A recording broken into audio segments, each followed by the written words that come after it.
Question, this perceived thing that, like, if you go and evangelize to someone and they don't get saved, that you're a failure. And I know you kind of already touched on that God doesn't view us as a failure.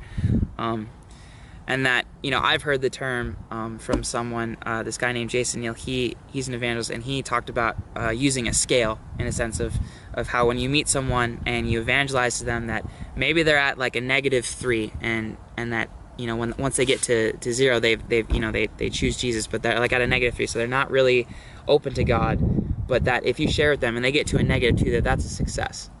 And that we need to view it like that. Would you agree with that?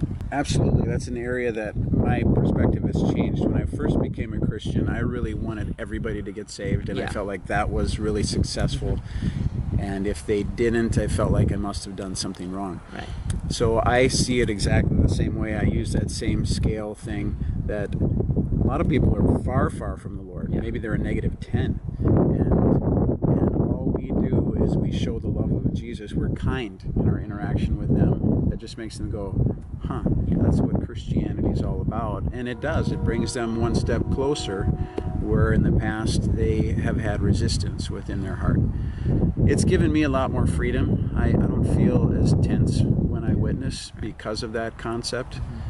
And I don't think it's just a concept. I think it is really rock solid truth that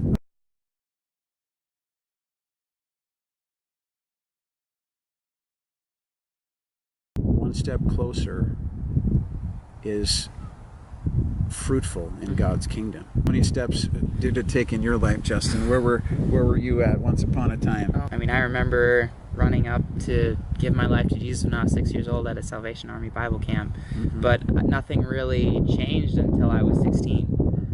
So, and there were moments there. So yeah, definitely. I could definitely say that it took a process of me before I gave my life to the Lord, and really chose to believe in Him and the truth of who He was.